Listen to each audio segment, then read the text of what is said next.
DNA is a storage medium. In other words, it's a hard drive. You're a walking hard drive, your body. 1 gram of DNA, which is enough to put a little tiny drop on the tip of your finger, can store 700 terabytes of data. The data that Billy Carson is referring to is the genetic information that makes some people tall and others have green eyes or are prone to play sports. This is significant because now we can understand how we become the way we are. Sure, society has a significant impact on our development, but our genetic heritage, which is transmitted via DNA from our ancestors, is also significant. Epigenetic memories go 14 generations. Well, think about that for a minute. If you look at, for example, African Americans, we've only gone out of slavery for a generation. So if you see somebody that's stressing, that's under pressure, that's feeling the negative effects of what happened in the past, you can't just wipe it away. We have to reprogram the DNA. This goes for a lot of the people that have been enslaved on this planet over many generations. This may sound just like a bunch of fancy words. Some people may ask what they can do to reprogram something so profoundly encoded in their being that it transcends generations and makes people be how and who they are. Well, there are some ways this can be done, and these are non-invasive ways and need people to acknowledge their true potential. Also, to use these methods, people first need to believe in themselves and that there are forces in the universe that connect everything around them. But some may first ask why they need to do this. If we inherited our DNA from our parents and they inherited theirs from their parents, why should we mess things up for our children? This is where one has to accept a historical explanation and also the implications a refusal to accept it might have on future generations. What did they do to us to make us into this slave race to do the work for them? They disconnected our DNA. That's what you have called now junk DNA. It's not junk, guys. It's unplugged DNA. Many people think that the Atlantean legends about the Anunnaki are just that, legends. But there are a lot of ancient scripts out there that can confirm that, at a certain point in time, another civilization ruled over what would become modern man. Legend or not, the fact is that there are visible links between what those tests are saying and what is happening today with us. And one of these links is that our DNA today isn't helping us achieve our full potential. Some may say that this is because we don't fully understand it yet, and we need another couple decades to discover its secrets. Others may take a different approach and say we must reprogram it.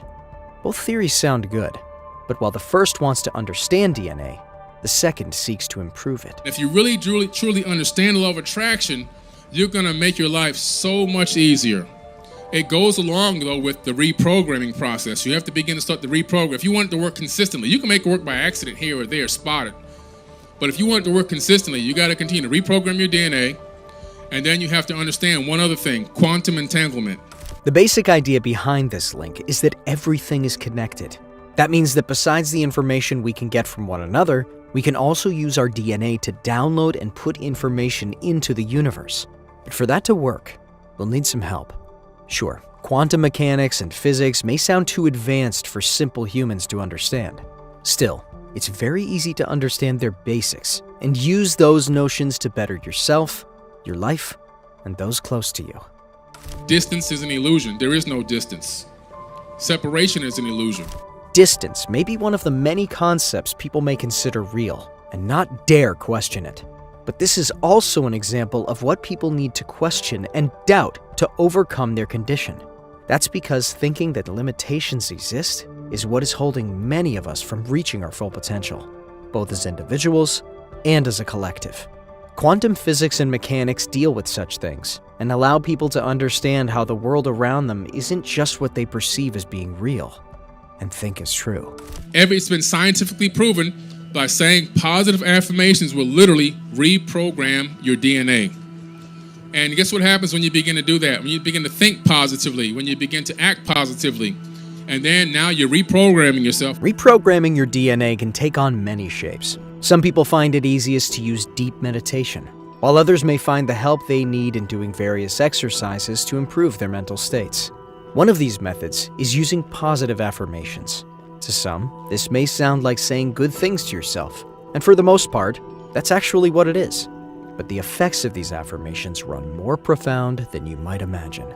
These simple phrases, meant to be kind and reassuring to whoever uses them, can redefine your essence.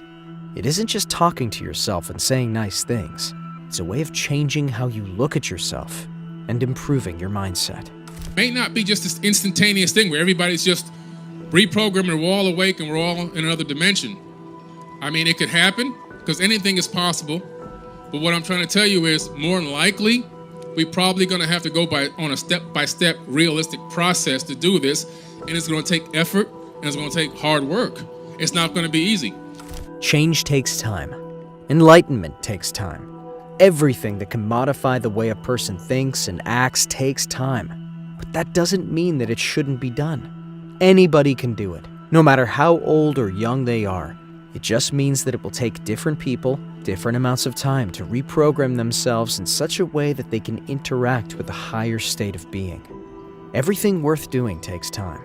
Otherwise, if it were simple, everybody would be doing it, and it would be devoid of any meaning. The Christ consciousness doesn't mean you're syncing up with Jesus Christ. What it means is you're syncing up with the idea, the concept of this higher level of consciousness that exists out there in space-time. Another thing that people need to try and understand as they start to realize their potential is that a higher state of consciousness exists, and that they can and should sync up with it.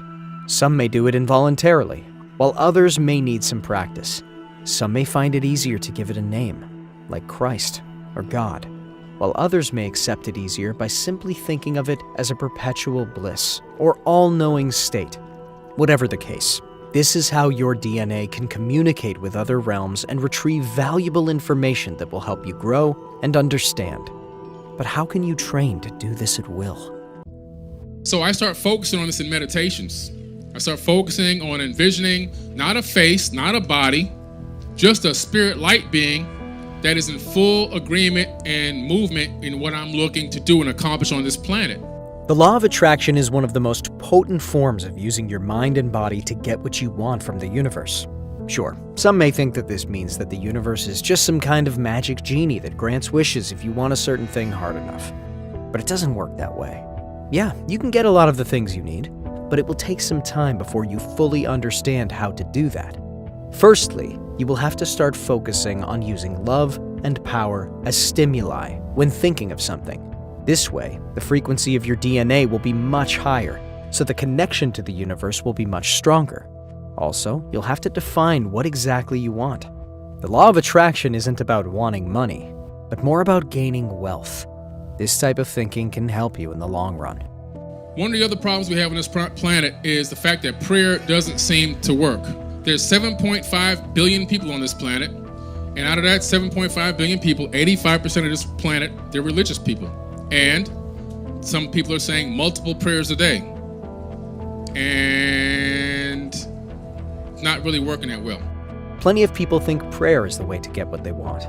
This isn't necessarily false, but it does matter how you use prayer to get what you want. That's because most people think praying should only consist of complaining about certain situations and begging for stuff. But this isn't the way to make prayer work in your favor. Other methods can create a link between your consciousness and the universe. And those methods are far more elevated than simply getting on your knees and shouting a wish list towards the skies. That we have to extend empathy to animals as well. This is where we're getting to. I just truly don't believe that we can ascend to the highest possible level that we're capable of until we can extend empathy to the smallest creatures. The message here is that everything is connected. Every bit of energy a person puts out into the universe is enhanced and adds to all the other energy that person puts out. Some may call it karma, while others may call it doing good deeds to be repaid. Whatever one may call it, empathy towards smaller creatures is how one can truly demonstrate that they have overcome their base condition. The divine energy that created this entire universe is flowing in you, through you, and out of you at all times, 24 hours a day, 7 days a week. The power of creation, thank you, is inside of you. The power of healing is inside of you. The power of the ability for the power for you to have the ability to see through a situation and correct it or find a way to fix it or deal with it in the right manner is already inside of you. The power of manifestation is already inside of you. People have always doubted their power and potential. That's because they were taught that they need to ask permission for almost anything, and that they're weak without spiritual guidance or help from some unknown entity. But anything that has been taught can be untaught. That's because the power to do anything is within us already. All we have to do is accept it and learn the correct way to use it in our favor and the favor of future generations. We can do anything if we unlock the secrets of our bodies and minds. Bless your food, bless your path, bless people, think good about people, love one another, respect one another, treat people the way you expect to be treated, and guess what? Everything will work out. We'll come together, there'll be peace on this planet, we'll ascend to a high level of consciousness, another dimension, we'll make heaven on earth. Our future generations for many years to come will be very happy and ecstatic that we did this. This is just a tiny part of everything that we can do if we only understand that we need to start thinking outside of what was provided for us and that we can create our own brighter future. Everything changes when we accept our past and know that we can improve what future generations will experience. Many may doubt the power that they can have over their fates and futures. Also, many may believe in something other than the evidence that we have been interfered with, and that we must do something to get our lives back. This is their decision, but that doesn't mean they're powerless and don't understand what they can do. As people, we can do much more than we've already done. The potential is within us already, and all we have to do is unlock it using simple techniques that we can learn and practice daily. But all of this begins only if we accept that we have these capabilities, and if we see beyond what is right in front of us. This can be difficult for some, mainly because of all the years of programming we've undergone already. That doesn't mean it's impossible. It can take a lot of work, but you can always find help when you need it, and you can learn from others how they've changed their own lives before starting your journey.